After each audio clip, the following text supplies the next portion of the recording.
I think that, at least from my chair, fellas, Oregon goes in week one and gets rolled by Georgia.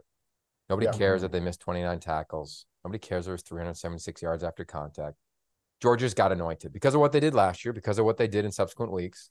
And I Yes. think what often gets forgotten is that, like, majority of players, unless you're one of those anomalies that are like 25 or 30 playing college football, Utah's got a 30-year-old punter, for instance. Most players are 18 to 22 Yeah. and focus every week, high performance every week is just unrealistic. Like, teams are gonna get scared. Teams are not gonna play their best. Other teams are gonna elevate. So they have a scare over the weekend.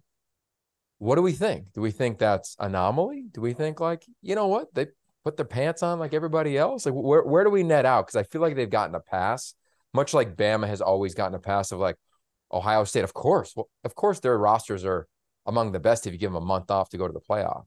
But in the course of this season, where's our reality right now? George, I'll start with you. Anomaly. 100% anomaly. And you already said it, kicking this off. Humans. They're young humans. Look, these guys, you're fooling yourself if you don't think the kids in that building and the people in that building aren't looking down the road to the SEC championship. And yeah, to a man, to a woman, to a trainer, to a secretary, they're all thinking, well, it's us, and it's probably Bama, and it's probably Ohio State, whoever's in, like, they've been there, they've done it, and they have held serve for so long. This is an anomaly. Youngsters, they board them up, they take them way out west to the sleepiest college town in the SEC, to the worst college team in the SEC, given Vanderbilt. Ooh, I Let's was go gonna out here say. and yeah, let's go out here and take care of this business and get home. They got a big October schedule. Of course, they're looking around and they went in there and they got caught. Weathered the storm. Coaches showed great poise. There were no fiery speeches. There were no little skirmishes on the sideline. It's like, buckle up. Hey, we kind of thought we would roll our helmets out here and get this done. Obviously, that wasn't the case. They let it get close. Kirby Smart will use this as a teaching moment. And I bet you those upperclassmen will certainly use it as a teaching moment. But yeah, this is still the baddest team in college football. It just now has, a couple of vulnerabilities it's shown. But all in all, I just think this is an anomaly. Okay. All right. Felder, George referenced vulnerabilities. Do you see those Well, vulnerabilities showing and peaking up again? Or do you think, yeah, nah, they're gonna roll the that's next 2 weeks? that's the thing, and I think they probably do roll the next couple weeks. But the reality for me is we do need to talk about that speed and space concept, right? The idea of when you put guys outside the numbers, and Georgia has to declare, and something, George, I know you and I talked about with Clint Sterner. Yogi, I know you saw when we talked about it with Clint Sterner, where you force a defense to declare so the disguise isn't there. And what we end up with is the biggest thing for me is they don't have Nakobe Dean anymore. And when you don't have Nakobe Dean, I think he's one of the smartest college football players that I've ever seen. Yeah. Guy's brilliant. And so when they force you to declare by going wide, what you end up with is a defense that's readable. Kent State, where were their best plays against Georgia? Outside the numbers.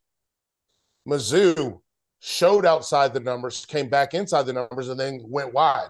That touchdown that they threw to that, I think it was the tight end, the touchdown that they threw to the tight end, Mizzou, that was beautiful Nice. football because Georgia didn't know what they were doing. And the idea of Georgia not knowing what they're doing, to me, is the bigger problem. It's not about they got out muscled or they got out coached or they got outplayed. It's the fact that they forced you to show your hand and they did something different. I don't think that vulnerable to everybody on their schedule. But when we pull up Georgia's schedule, I mean, we're looking at they're going to be fine, I believe, against Auburn because Auburn, I don't know what they're doing. Vandy, Florida's an interesting. It's not that interesting, but Tennessee is speed and space as well. All at Mississippi home. State, huh? Those are all at home. Yes, that's in Sanford. Um, Mississippi State, speed and space. We'll see what that looks like. And then Kentucky is an interesting game because they're going to try to out Georgia. which I don't think you're going to be able to do. I think that's why they're in a bad position. Yeah. Go ahead, George. I see. I know you got something. No. So I agree on that last point. I do want to hear Yogi's perspective on this. I agree on that last point. Kentucky is all in on this. It takes a tiger to come get a tiger. They just are like 100 pounds smaller than Georgia. Bingo. The piece here on Georgia, I think you got to remember, like, let's just go to that Alabama-Texas game for a minute. Felder, Yogi, remember now, Gary Patterson, senior advisor to Sark, and a long-time heavyweight coach who's going to wind up taking one of these jobs. He game planned for Alabama in May. All summer long, and it paid dividends. You don't think Missouri had a couple of staffers or a senior advisor, or they've been tapping to NFL coaches? This was their Super Bowl. And I said this the other night.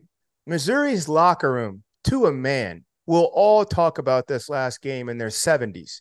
Oh, man, we had the number one team. We had them down, and we were this. Oh, remember so-and-so had that tackle coach? Georgia kids will forget about this in 2 weeks. That's just the big difference. Missouri kids will remember this long until their 70s. And Georgia would be like, I don't even know what game that was. You remember that? Missouri? Who knows? On to the next. That it just didn't matter. Every game, yes, we bark about it and say it matters. Yeah, okay. To them, box checked.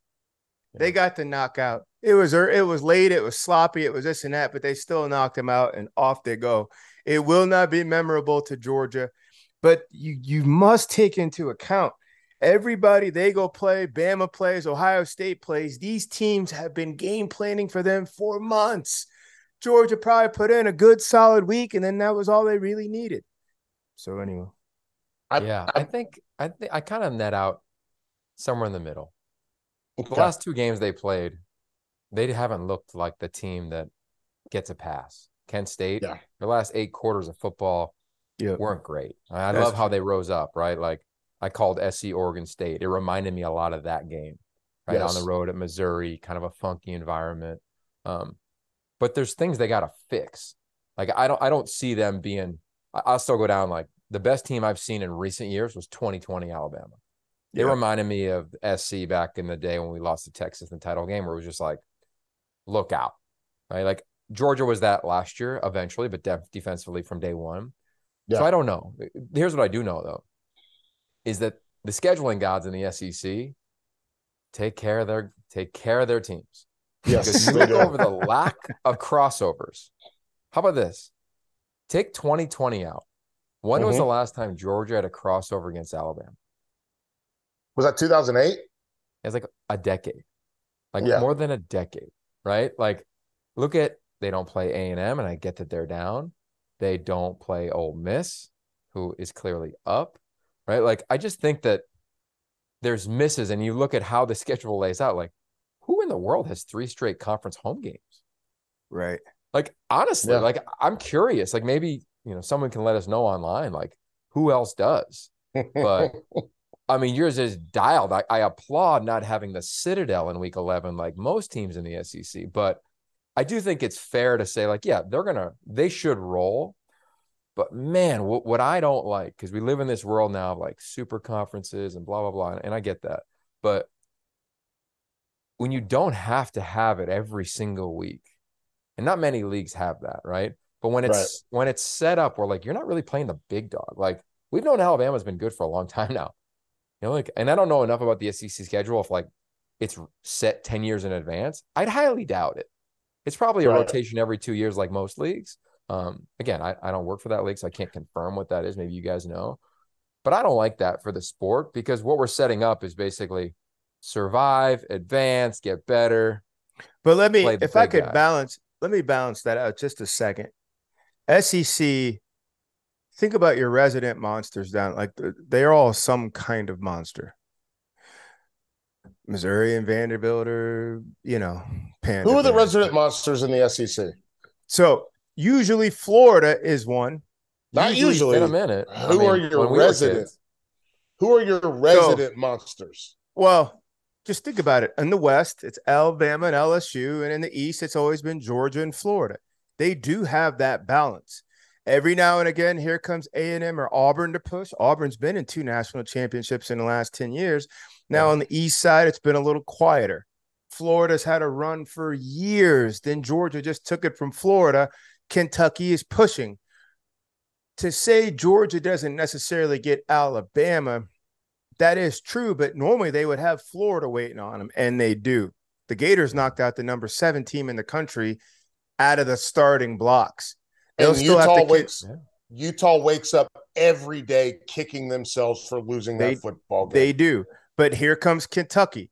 It's like a Bengal tiger and a Siberian tiger. They'll have to see each other. And then, Tennessee is still, it's fascinating if nothing else. Yes, the 2 pinnacle teams in that league right now don't see each other. And that's why you got to give credit to the Big Ten. Ohio State and Michigan every year, no matter what, will see each other in the regular season to handle this business. Yeah. Down the South, there's a couple of them. There's 4, 5, 6 of them. And I just still think they're going to get challenged and tested. And if you come out of the SEC first or second, you've done something.